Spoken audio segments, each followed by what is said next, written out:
Em nome do Pai, do Filho e do Espírito Santo. Amém. Ave Maria, cheia de graça, o Senhor é convosco.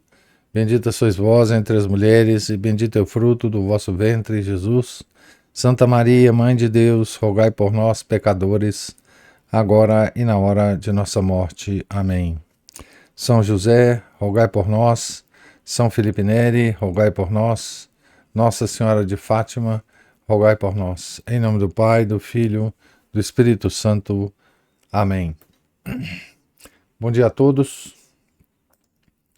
Nós estamos aqui na página 120 da biografia de São José, escrita por Jan Dobrazinski, capítulo 15. Seba partiu e de novo passaram os dias. Continuava sem nenhuma notícia de Miriam. Antes do sábado seguinte, José foi avisado de que o chefe da sinagoga o designara para ler o maftir correspondente àquele dia. Então, maftir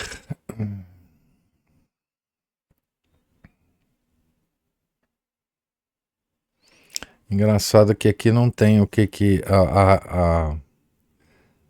mas nós saberemos logo o que é o maftir lendo aqui a continuação. Eu pensei que tinha a tradução aqui no final. Era uma grande honra, já que continuava sendo considerado como um novato entre os habitantes da cidade. Preparou sua intervenção com o maior esmero. Ao sair para a sinagoga, já vestido com seu taled, recitou com grande fervor o Beracá correspondente antes de se dirigir à casa de oração. Beracá é aquela pequena oração, né? Uma espécie de ejaculatória. Então vamos ver o Beracá que ele recitou. Como são formosas as tuas tendas, Jacó. Que encantadores os lugares da tua morada, Israel. Essa é a oração. Diante da porta da sinagoga, deteve-se também para rezar. Levanto as mãos para o teu tabernáculo, ó Eterno. Eu te suplico e tu me escutas. Emocionado, José esperava pela chamada do Razão. Estremeceu quando este abriu o armário santo. Aron Akedesh, retirando um rolo das escrituras proféticas e o separou da capa bordada. Ouviu pronunciar seu nome. Levantou-se, subiu ao Tebutá. O Razã entregou-lhe o rolo. Todos os presentes ficaram de pé. Antes de começar a ler, José olhou o rosto das pessoas por cima do pergaminho enrolado. Os homens estavam no primeiro plano. Mais perto, os comerciantes ricos, mais longe, os lavradores humildes. Já conhecia quase todos eles. No fundo da sala, via-se uma galeria ocupada pelas mulheres. Súbito sobressaltou-se. Pareceu-lhe distinguir, entre os rostos das mulheres apinhadas na galeria, o semblante daquela em quem pensava continuamente. Será verdade? Mas não tinha tempo para olhar com mais atenção. Tinha de começar a leitura. Entretanto, em vão tentou começar. As letras dançavam diante de seus olhos. O Razã foi ajudá-lo. Entregou-lhe um marcador de madeira. Passando pelas colunas das letras, era mais fácil concentrar-se. Com toda a sua força de vontade, José dominou o seu nervosismo. Disse para si mesmo: é impossível, é uma ilusão. Se ela tivesse voltado, ele saberia. Finalmente, o texto da profecia de Isaías se fez legível e começou a ler.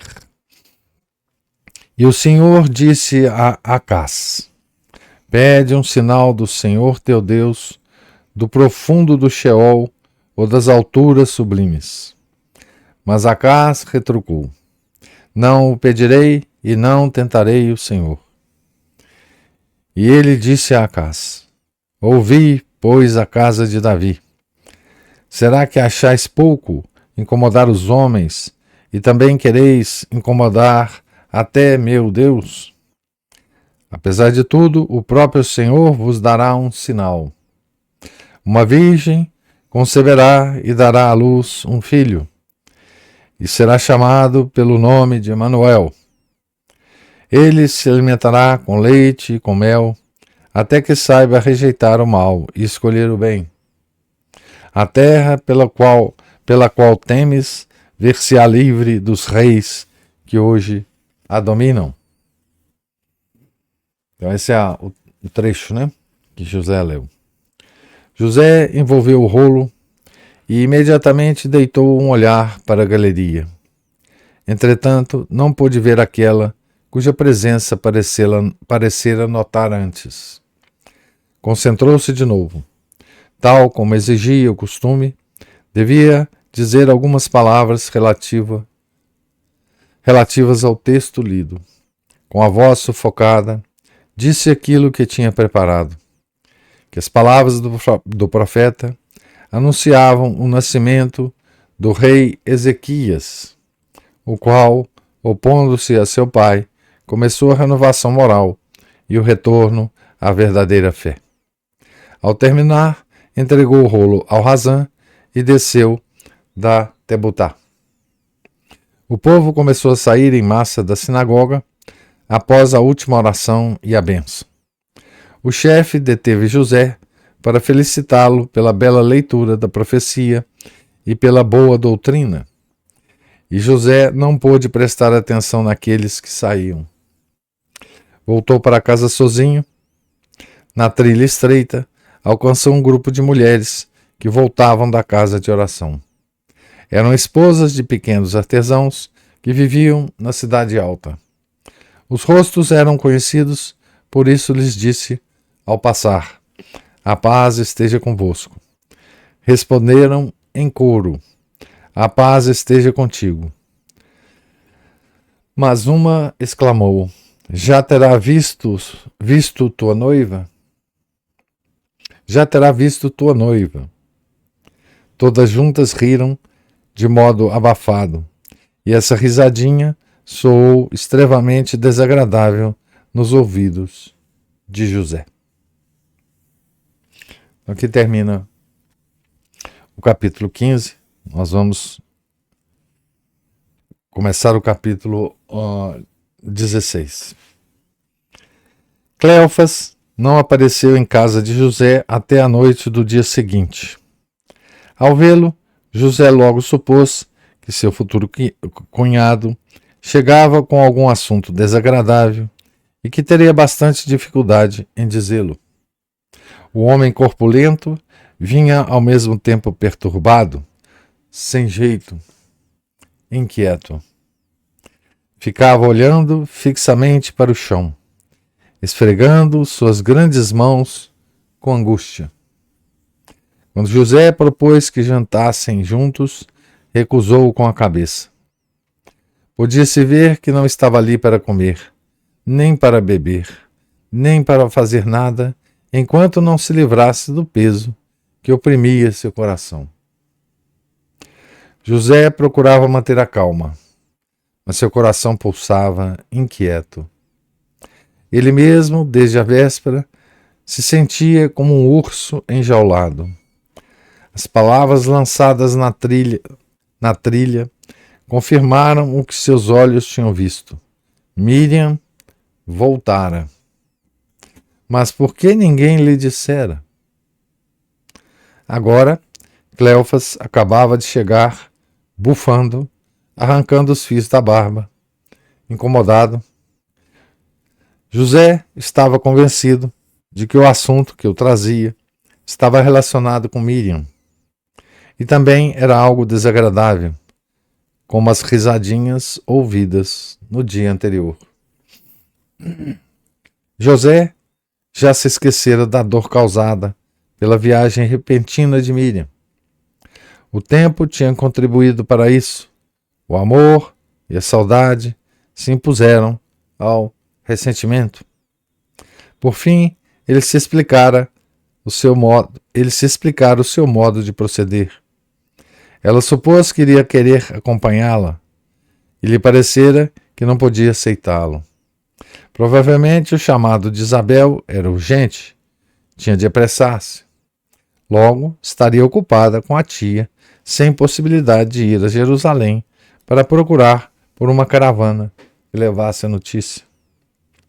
Aquele homem tinha dito que Isabel se ocultava com sua gravidez. Esse ocultamento também teria causado problemas para Miriam. Ela voltará, pensava ele, e tudo será esclarecido. Os pensamentos perturbadores se desfaziam como fumaça. Se pudesse vê-la logo. Se pudesse introduzi-la o quanto antes em sua casa. A espera não lhe teria parecido tão penosa durante o verão, mas agora tornava-se insuportável. Não estava em condições de esperar por mais tempo. Cleofas enrolava a barba com o dedo e dava-se puxões com impaciência. Continuava bufando. Por fim disse: talvez já o saibas. Isabel deu à luz um menino. Como iria saber disso? Nessa pergunta havia uma reprovação, mas Cleofas continuou como se não o tivesse notado. Pois aconteceu o que ninguém podia imaginar. Ela tem um filho. Chamaram o pequeno de João. É estranho. Não existe nenhum João em sua família. Conseguiu soltar essas palavras e voltou a calar-se.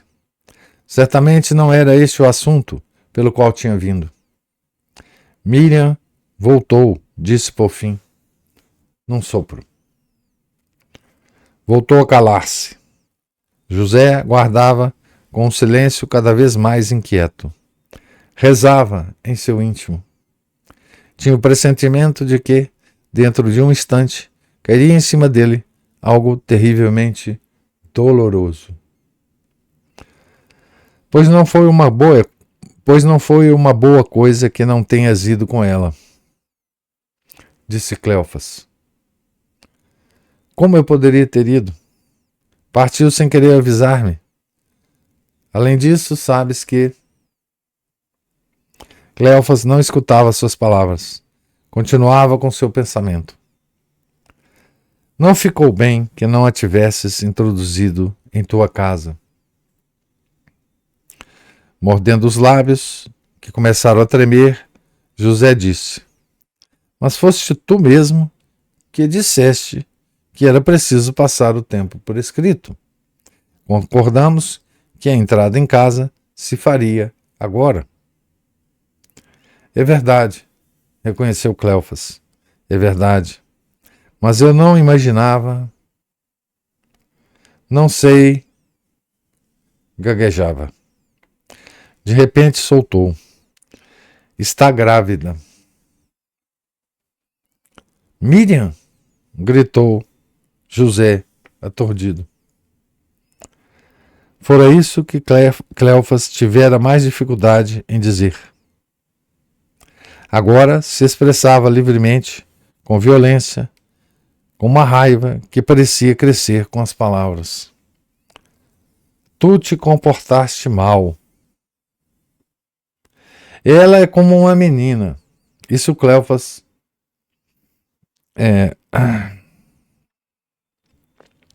falando, né? Estava debaixo de minha proteção. E tu podias ter falado. Podias abreviar o tempo do noivado, se o tivesses dito. Mas assim como fizeste, que papelão! Não esperava isso de ti. Eu pensava que podia confiar em ti. O que dirão os outros? E estava debaixo de nosso teto. E eu te tratei como um irmão. falhaste comigo. Mas eu, começou e deteve-se em seguida. A comoção mudou-se em um rio de dor que brotava do mais fundo de suas entranhas. José mordeu os lábios com força até sangrar. Não queria deixar que falassem sozinhos. O que iria dizer? Não podia acusá-la. Se a acusasse, na Judéia isso significaria a pena de morte. Aqui em Nazaré não se lapidavam as esposas infiéis, mas o desprezo que cairia sobre a moça teria o mesmo efeito letal que uma chuva de pedras. Instintivamente, apertou a mão sobre o coração, que batia com violência. Baixou a cabeça num gesto de culpabilidade. Falhaste comigo, continuou Cleofas. Enquanto José se encerrava em seu silêncio, ele arguía sua voz alterada. Tu nos fizeste um grande dano, estamos envergonhados. Como podemos olhar para as pessoas? O que dirão se todo mundo pode ver como ela está? Prejudicaste também a ela. Eu pensava que eras um homem digno. Tinha confiança em ti. Não proibi que vos visseis juntos.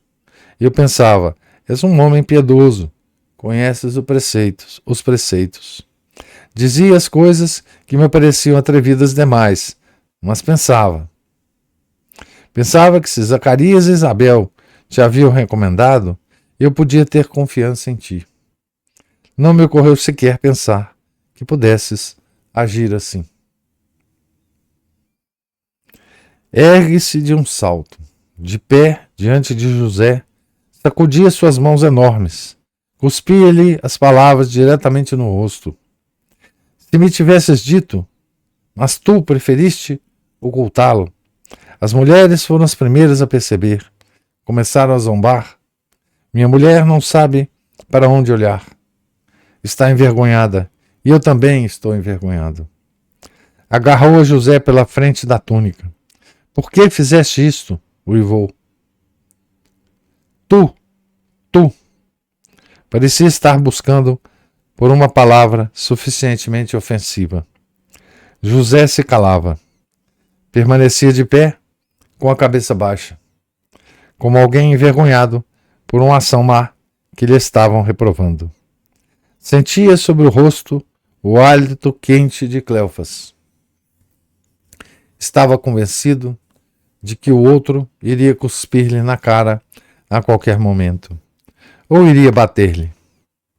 Que ele cuspa, pensava, que diga as piores coisas, contanto que aquilo não fosse verdade. Mas era verdade. Por isso as mulheres tinham zombado na trilha. Cleofas continuou por um momento bufando em sua cara, iracundo, e depois o soltou. Girou sobre os calcanhares e rapidamente, sem dizer nada, foi embora.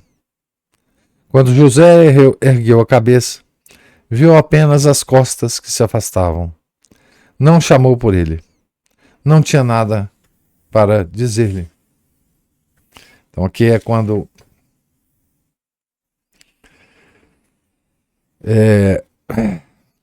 José tem então a terrível notícia, né? Terrível para ele, né?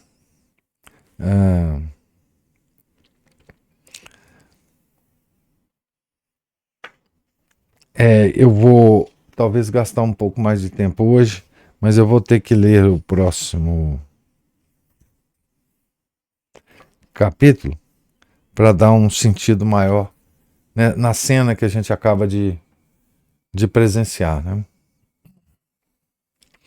A passos lentos, José voltou para a oficina. Pegou o trabalho que estava fazendo quando Cleofas chegara. mas o pedaço de madeira caiu-lhe das mãos. Nos momentos de ansiedade ou tristeza, ele sempre encontrava consolo no trabalho. Na bancada de trabalho, esquecia-se da dor. Mas dessa vez a dor era demasiado profunda. Tampouco o ajudaram as orações. As beracó que ele fazia e sussurrava. As palavras das orações iam entremeadas com palavras mentalmente dirigidas a Miriam. Eram tão violentas como as que acabara de ouvir da boca de Cleofas. As recriminações sufocavam a oração. De repente, ergueu-se de um salto e saiu correndo da casa. Pela trilha abrupta, chegou até o prado sob a ladeira. Corria para a frente, às cegas. Não sabia onde ia, nem para quê. Ficou sem fôlego. Logo tropeçou e caiu. Não se levantou. Permaneceu estirado no solo, com o rosto enfiado em uma moita de capim. Ele, que era incapaz de chorar, sentiu um nó na garganta e começou a soluçar. Aquele acontecimento deteve o curso de sua vida. Tirou-lhe todo o sentido. Tudo que ocorrera até então parecia uma brincadeira extremamente cruel. Por que esteve esperando tantos anos? Lutando contra as contradições internas? Por que consentira nesse sacrifício tão fora do normal? Nem mesmo pessoas veneráveis e respeitadas por todos, como Zacarias, tinham pensado em semelhante renúncia. Ele tinha querido fazer mais que os outros, mais que os melhores. Deixara-se cegar pelo amor. Ela o colocara diante dessa renúncia, tal como Eva fizera com a maçã. E ele estava decidido a ser fiel. Acompanhou-a com sinceridade. Agora, seu sacrifício tinha sido pisoteado. Então, tudo na sua vida tinha sido um engano? Por cegueira, causara sofrimento a seu pai, renunciara a seu afeto. Se ele tinha dado tudo para ela, como ela podia ter feito uma coisa semelhante? Perguntava-se gemendo. Ela lhe tinha dito que somente ele podia compreender porque amava. O que é que ele tinha de compreender? Como pôde ter correspondido dessa maneira ao seu amor? Em seus olhos inundados de lágrimas, apareceu a imagem da jovem. Nunca teria sido capaz de acreditar em semelhante coisa. E nunca, jamais, dava-se conta, o teria acreditado. Contra as evidências, contra as risadas do povo, não o podia aceitar. Como pudera acontecer algo que não podia acontecer? Desde o primeiro instante de seu encontro, estava seguro de que ele mesmo poderia cometer a pior das ações, mas ela jamais cometeria algo semelhante. Ele podia ter enganado a todo mundo, mas não era possível que ela enganasse ninguém. E esta certeza fora crescendo nele, à medida que a via e conhecia melhor. Por essa convicção que o impelira a olhar a jovem como alguém superior, digna não só do amor mais sublime, mas também de veneração. Ele a amava e admirava por ser tão inacessível a toda mancha, enquanto nele havia tantas fraquezas contra as quais devia lutar continuamente. E logo ela. Não, impossível. E, no entanto, não se tratava de nenhum boato que pudesse soar falso. Era um fato que as pessoas tinham visto. Não apenas uma pessoa. Posso obstinar-me em acreditar que a realidade não é realidade? Apesar disso, José sabia que não iria acusá-la. Jamais seria capaz de acusá-la. Não poderia agir assim, salvar a si mesmo às custas dela. Que todos acreditem que era ele o culpado, que tinha abusado da confiança dos tutores da garota, que se aproveitara de seu amor. Aqui em Nazaré, tinha alcançado fama de bom artesão. Mais ainda, as pessoas vinham pedir-lhe conselho. Apesar de sua juventude, tinham-no considerado prudente e justo. Vinham os vizinhos, inimizados, para que ele os reconciliasse. Vinham os filhos de um pai falecido, para que ele os ajudasse a repartir a herança. Convidavam-no a ler na sinagoga. Agora tudo iria mudar. O povo saberia que ele tinha fraquezas e cometia pecados. Poderia ser conselheiro dos outros depois de ter abusado da credibilidade de uma jovem e de ter exposto seus tutores a semelhante vergonha. Mas se não queria denunciá-la, só lhe restava um caminho. Tinha de fugir de Nazaré. Iria para Antioquia ou qualquer outro local. Quanto mais longe, melhor, para que nada soubessem sobre ele. Desapareceria da vista do povo. Então, todos jogariam a culpa nele. Quando alguém foge, não há desculpa que valha.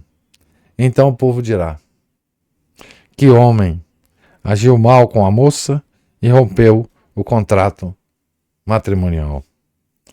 Se toda a ira e a indignação se voltam contra ele, irão compadecer-se de Miriam.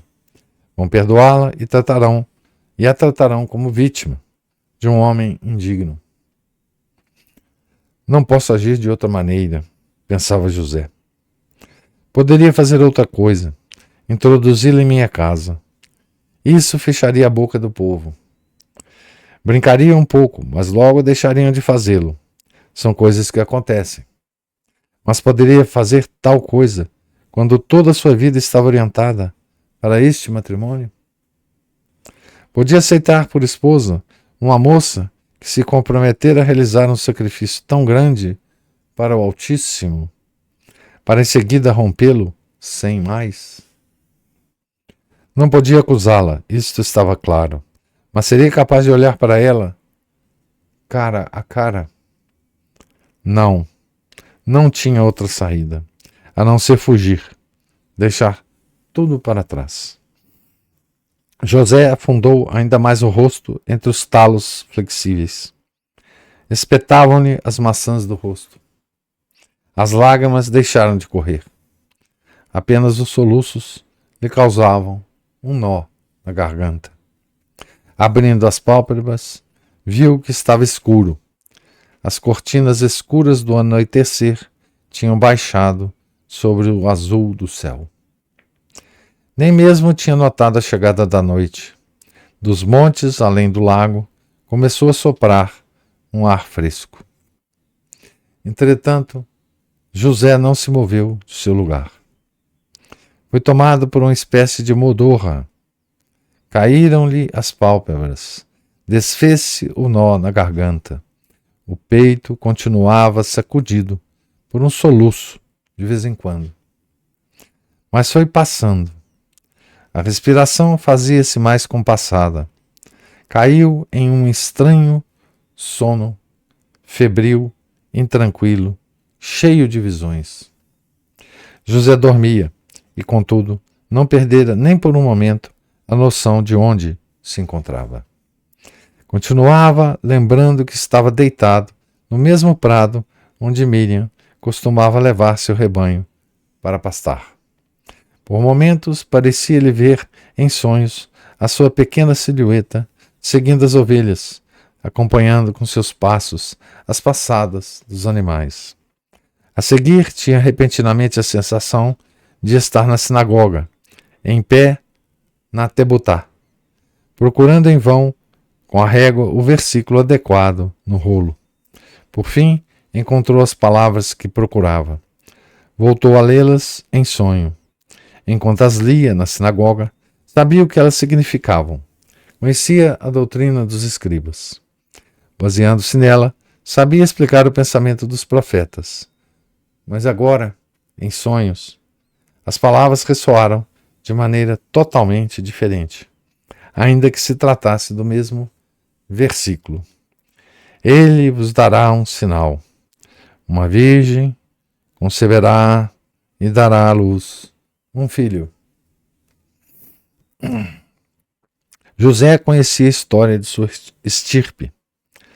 Mais de uma vez tinha ouvido a explicação da profecia. Mas agora, em sonhos, chamou a sua atenção a palavra alma, jovem, quase uma menina, aquela que ainda não se fizera mulher. A palavra grávida soava como uma contradição. Os escribas ensinavam que o profeta falava de Abia, esposa de Acás. Acás era um rei mau e ímpio, um dos piores reis da estirpe de Davi. Oferecia sacrifícios a deuses estrangeiros. Em troca de uma promessa de ajuda, ele se vendeu ao rei da Assíria. Entregou-lhe o ouro do templo e reconheceu os seus deuses. Rejeitou o Altíssimo. Foi responsável pela destruição e pelo desaparecimento do reino de Israel. Não lhe importava a escravidão de seus irmãos. É verdade, o filho dele e de Abia, Ezequias, foi um homem muito diferente. Tentou reconstruir o que seu pai tinha destruído. Abjurou dos deuses estrangeiros, voltou ao Altíssimo, renovou seu templo. Apesar de sua debilidade, não se amedrontou diante das ameaças do rei da Síria. Não se dobrou, ainda que o outro ameaçasse destruir Jerusalém. Ezequias salvou a fé da Judéia, salvou o reino de Davi. Mas por que o profeta tinha chamado Abia de jovem grávida? Ela não era uma moça, era uma mulher, a esposa de Acás. E de novo José sonhava que estava no prado, onde se encontrava na realidade. Havia uma escuridão sobre sua cabeça e em seu coração sofrimento, a amargura do fracasso, sensação de abandono. Não tinha ninguém com quem compartilhar sua dor. José recordava apenas de sua mãe.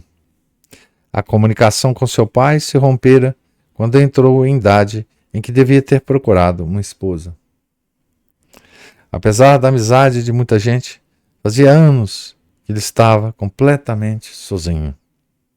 E sozinho ele tinha de decidir como se comportar.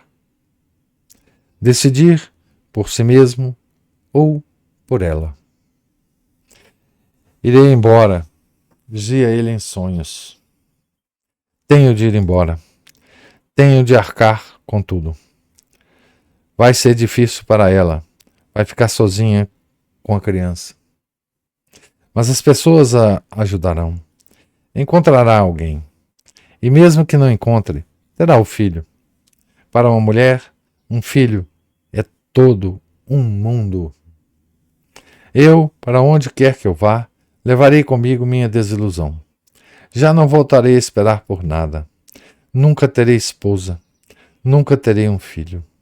A vida será apenas uma lembrança. É assim que tem que ser. Hei de salvá-la.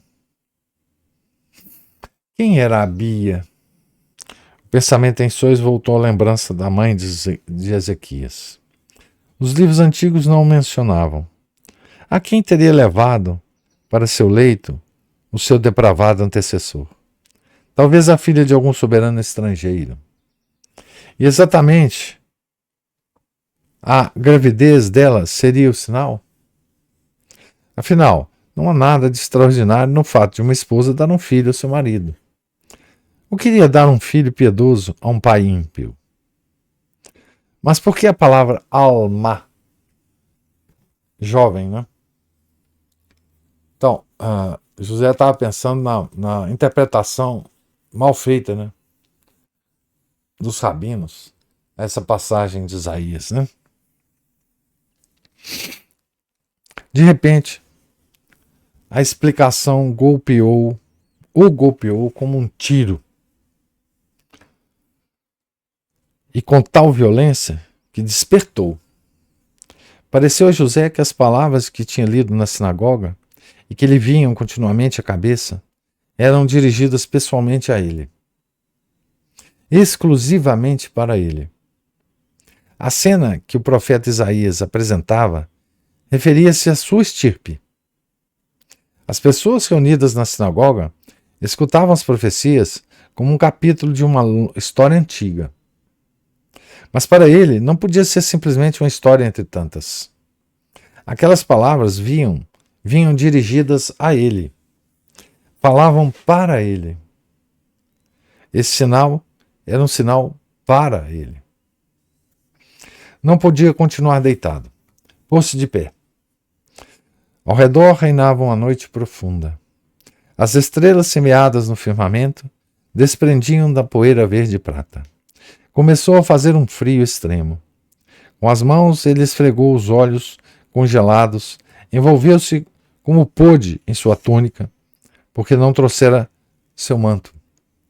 O sonho esfumou-se. Seu pensamento trabalhava febrilmente. Um sinal para mim? Que sinal? O que há de comum entre a história de minha tataravó e isso que ocorreu comigo? Decido ir embora. Não encontro outra saída. Não voltarei a ver Miriam. Não poderei vê-la. Se a visse, não seria capaz de crer na realidade. É preciso ser louco para não aceitar a veracidade daquilo que os olhos veem e os ouvidos ouvem. E, no entanto, por isso tenho de ir embora. Tenho de fugir. Mas se não fiz nada de reprovável, por que hei de fugir como um covarde que teme o castigo? Se eu fujo, minha fuga fará com que todos me considerem indigno. Mas somente assim posso salvá-la. E não posso denunciá-la. Tenho de renunciar tanto a ela quanto ao meu bom nome. Não temas, acolhe-a em tua casa. José ouviu essas palavras como se alguém as tivesse pronunciado bem ao seu lado, em voz alta. Voltou-se bruscamente, mas nada havia mudado à sua volta. A noite continuava prateada e gélida. A claridade das estrelas era tão viva que podia ver tudo ao seu redor. Não havia ninguém.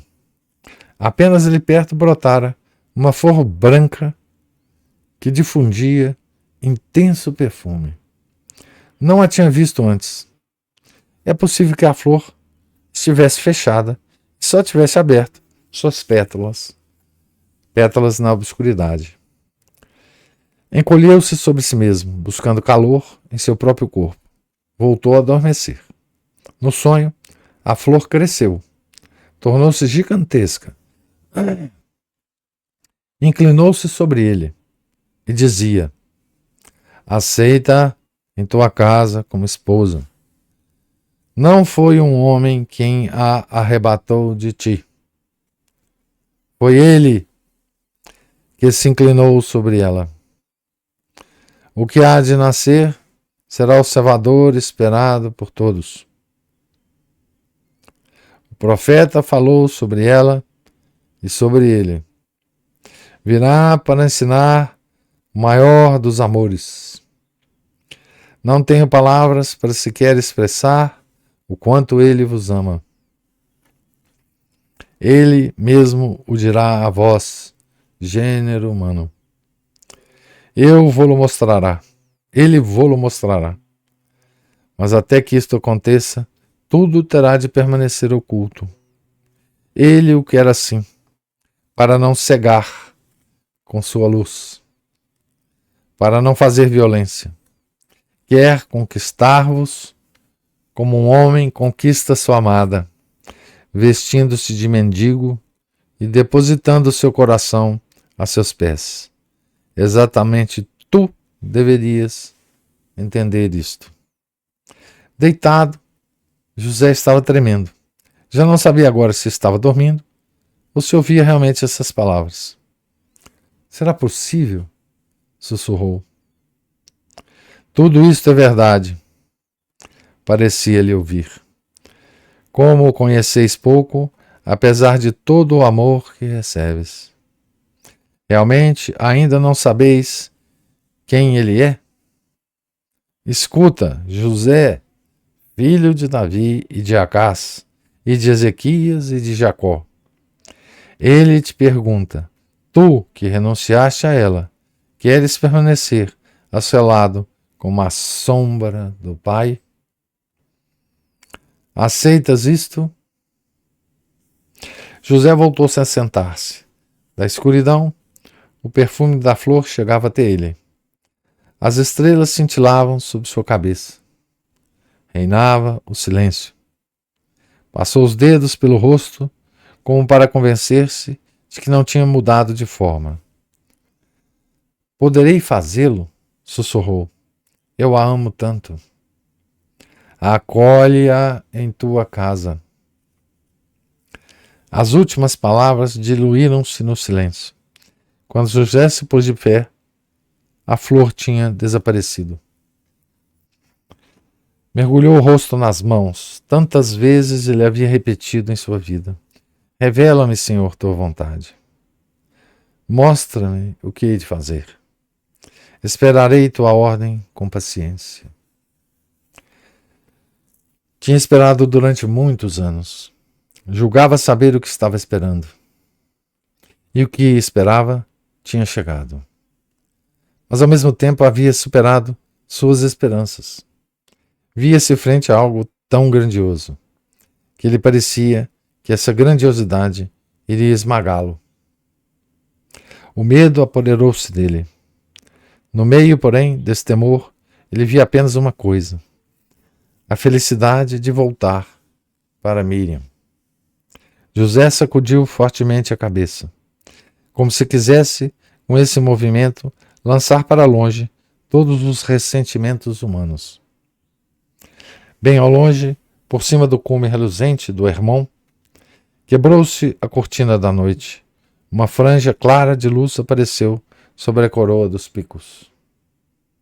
Ele abriu as mãos e rezou. Ó Senhor, não afastes de mim o teu rosto.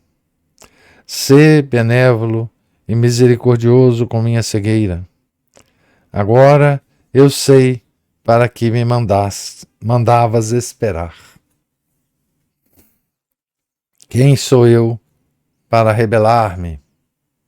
Exiges que eu tenha uma esposa que não seja minha esposa, e um filho para o qual devo ser pai, mesmo que não seja seu pai. Faça-se conforme a tua vontade, seja o que tu queres. Quando fraquejarem meu entendimento e minha vontade, apoia-me. Aceita minha decisão neste dia em que me concedeste a força. Diante do dia nascente, ele estava como Josué no umbral da terra prometida. E como ele, sussurrou uma antiga oração. Aceita o peso de teu reino, Senhor nosso. Então, vocês me desculpem, eu tive que ler um pouco mais hoje, mas é porque esses 3 capítulos que eu li compõem, né, todo o que o autor imaginou, né, para essa grande evento na vida de São José, né? E ele imagina uma espécie de, para São José, né? Uma coisa parecida, semelhante, né? Ao Fiat de Maria, né? Et Ancilla Domini, né? E imagina que no final, né? Que José tenha aceito, né? Formalmente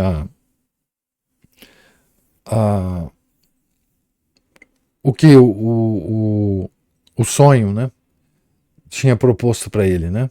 A figura do sonho, né?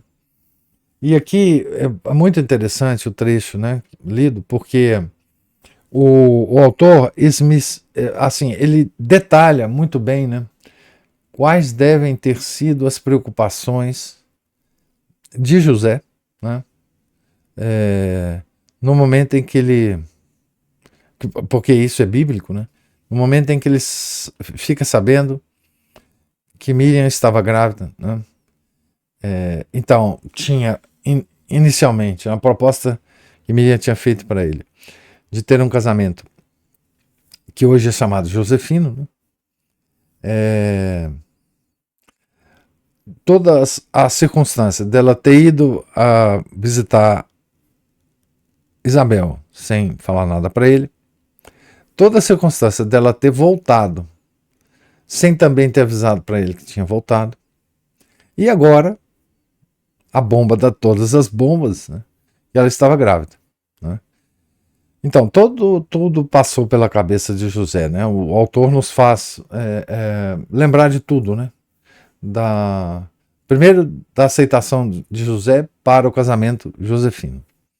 Depois, toda a expectativa, né? Do casamento, né? De finalmente ter encontrado a esposa. Depois, a morte do pai, né? Que morreu sem saber que ele iria casar, né? Que daria uma grande felicidade ao pai. Depois as brigas da família dele, do tanto que ele fez o pai sofrer por ter esperado, né? Para se casar com uma moça que ele achava que estava destinada para ele, né? Então, tudo isso, né? Passando pela cabeça de São José. E é muito interessante, né? A gente usar essa imaginação do autor aqui, né, para meditar, né, sobre que situação que José passou, né. A decisão que ele tinha tomado anteriormente, a visão, ao sonho, era a visão de um nobre, né, de um ser que tem nobreza, né. Quer dizer, deixar, abrir mão do seu bom nome, né, para salvar a reputação da sua amada, né? Ele ia fugir, né? Para isso, né? Então tudo ia cair sobre ele e Miriam ia ser aceita socialmente, né? Mas esse pensamento interno, né, de José, que o autor usa, né? Inclusive ele usa essa questão da leitura na sinagoga, né? E o texto da leitura, etc., para construir toda essa trama para nós, né? Que não é bíblico, né? O que é bíblico é que o José teve, enfim, a decisão de fugir, né? Mas aqui o autor reconstrói toda esse ambiente psicológico de José, né? E aqui aparece, né, pela primeira vez, né, a expressão que faz parte do título do livro, né? Porque o anjo, né, propõe a São José de ser a sombra do Pai, né? Que é exatamente o título do livro, né? Ou seja, aquele representante de Deus Pai, né? Certo?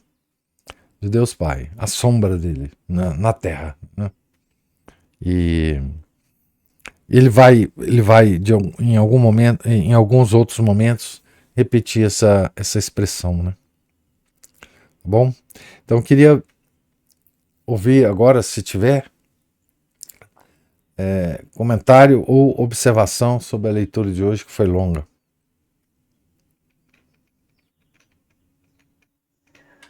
Ô, professor, Sim. eu pensei o seguinte, que quanto sofrimento, né, a princípio, para São José, quando Nossa Senhora vai, sem falar nada com ele, um sofrimento, quando ela volta, que podia ser uma alegria, é de novo um sofrimento, né?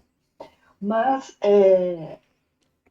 acaba vindo a alegria quando ocorre uma confirmação para ele de que toda aquela impressão que Nossa Senhora causou nele não era apenas uma impressão, ela era realmente, né, assim. Porque deve ter sido um tumulto muito grande. O autor cria bem esse cenário aqui de tumulto interior, né? É. Ele pensar que ele havia se enganado, né? E que aquela moça havia enganado a todos, né? Porque o que se dizia dela, de repente, se traduzia numa outra coisa com essa história da gravidez, E o que né? ele próprio tinha observado nela, né? Exatamente. Quer Então, dizer, pensa, porque ele veio já com Isabel tinha falado dessa moça para ele, ah, né? Então, assim, a impressão, o próprio Cleófas, quando conversa com ele naquele primeiro, quando ele chega lá, ele fala: ela é diferente da minha mulher, né? Elas são irmãs, mas ela é diferente. Quer dizer, a impressão que Nossa Senhora causava a todos era uma. E aí agora ele tem a confirmação de que não era meramente uma impressão, né? ah, Era, ela era realmente aquilo que todos percebiam e não sabiam muitas vezes explicar. pois é, né? É interessante essa imaginação aqui do autor, né? De como é que as pessoas comuns viam a, essa moça, Miriam, né? É, da qual eles não conheciam nada, da qual a posteridade, nós conhecemos muito mais sobre Miriam do que aquele pessoal, né?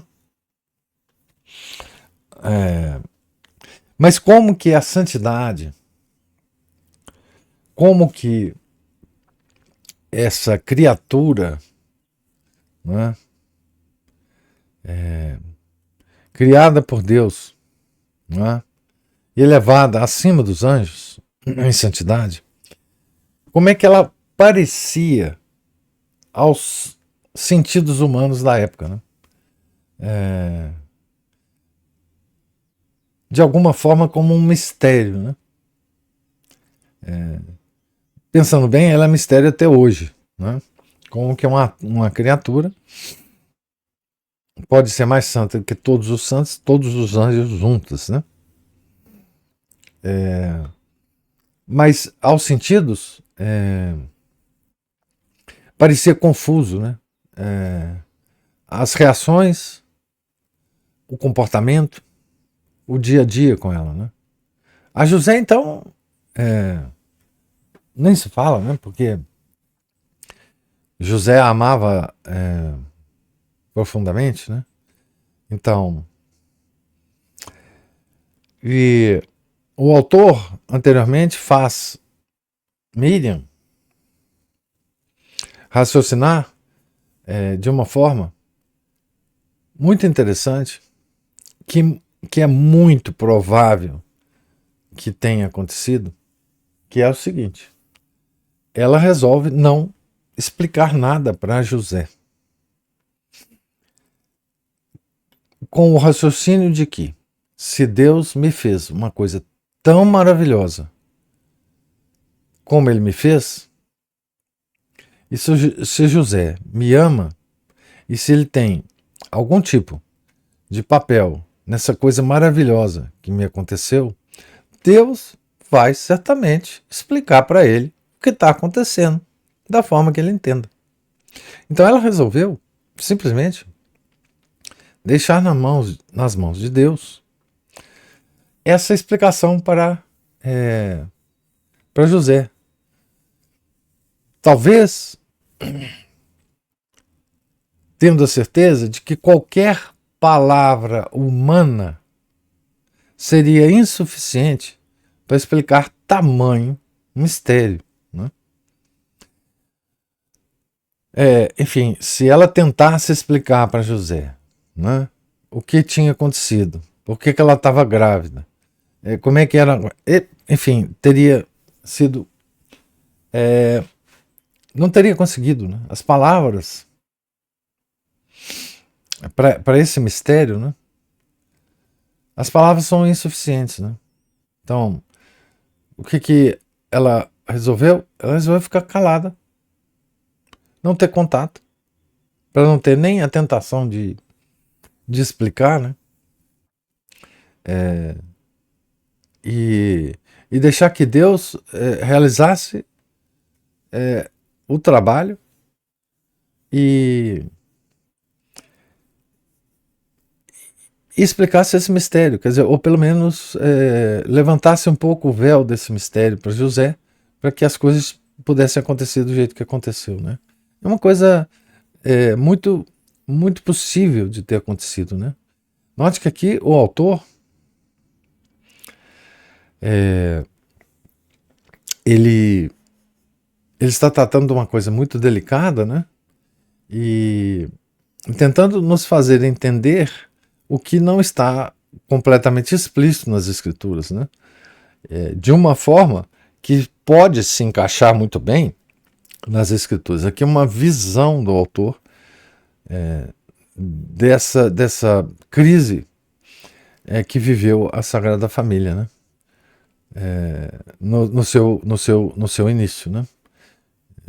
É muito isso assim que eu percebo aqui que o autor quer nos fazer entender, né? Quer dizer,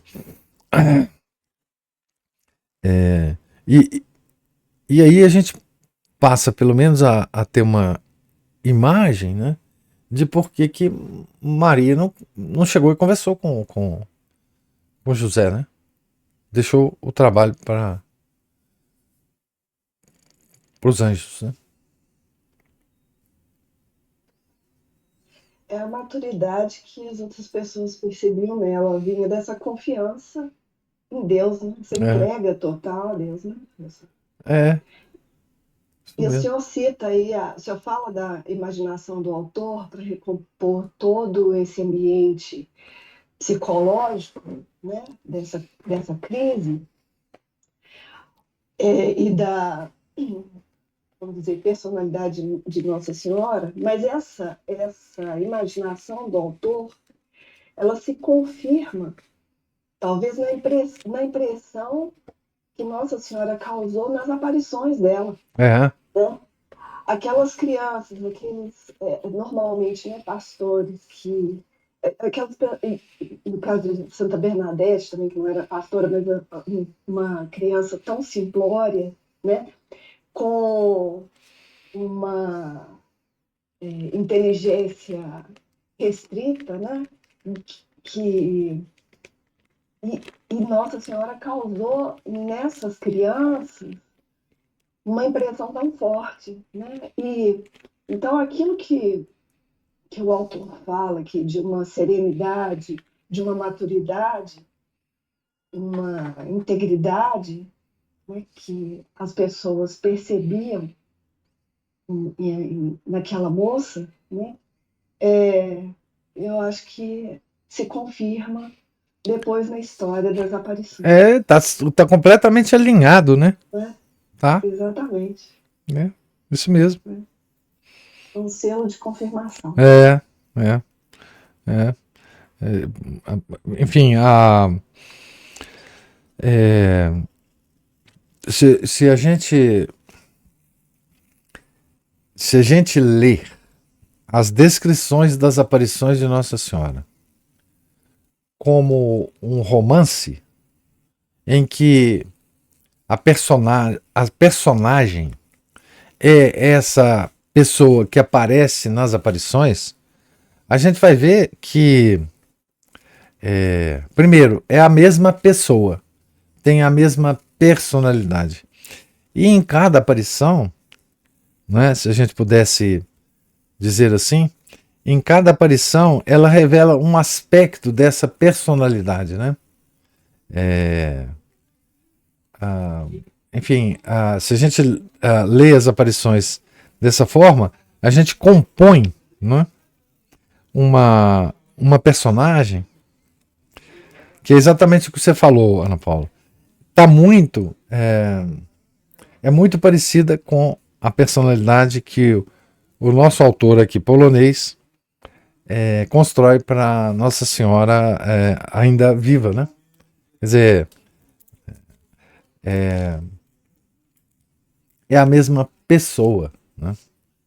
Tem as mesmas características, né? Embora as palavras sejam diferentes, etc, etc, as preocupações diferentes, né? Porque nas aparições Nossa Senhora está preocupada com outras coisas, né? Não exatamente com aquelas coisas cotidianas que ela enfrentava. Mas é como se fosse a mesma personagem, né?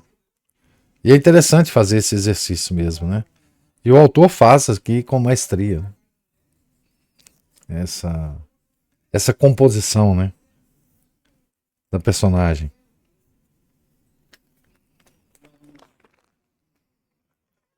E tem mais uma coisa que eu achei interessantíssima aqui, que é quando o anjo diz assim: não tenho palavras para sequer expressar o quanto ele vos ama. Ele mesmo o dirá a vós, gênero humano. Ele vos mostrará, mas até que isso aconteça, tudo terá de permanecer oculto. Ele o quer assim para não cegar com sua luz, Exatamente. para não fazer violência. Então, Porque ele podia ter chegado com todas as luzes, né? Transfigurado, né? sim. E esses dois seres, né, essas duas criaturas de Deus, Nossa Senhora e São José, conviveram tão proximamente com esse ser, né? Pois é. Eles ainda ele fala não fazer violência. Então, assim, olha que força, que personalidade são esses dois para suportarem isso, saber quem era que estava ali com eles, né? E suportar isso. Nossa Senhora tinha estofo para isso, né? Mas o coitado de São José não tinha, né? São José. Mas assim, essa questão é toda a questão da divindade em contato com os seres criados, né? É não fazer violência, né? Isso é bonito demais. Por isso que ele está na hóstia, né? Escondido, né? E porque nós não suportaríamos, né? Esse contato íntimo, né, com a divindade. Mas é isso que acontece com os santos, inclusive, né? A estrutura humana, ela não foi fabricada para esse contato permanente e contínuo, né? Enfim, a nossa natureza humana não suporta isso, né? Por isso que os santos, quando tem esse contato direto, sofrem muito fisicamente, né? Ficam debilitados, né? Fisicamente. Muitos santos morrem, inclusive, cedo, enfim, né? Não suportam, né? E aí a gente tem vários desses místicos extraordinários, né? A confirmar isso, né? Muitos poucos viveram muitos anos, né? Porque esse contato enfim, faz violência, veja, faz violência à natureza humana, né? É uma coisa extraordinária. Por isso ele, Nosso Senhor, se esconde, né? Dos nossos sentidos físicos, né? E sim, e São José e a Nossa Senhora tiveram um íntimo contato com o nosso Salvador, né?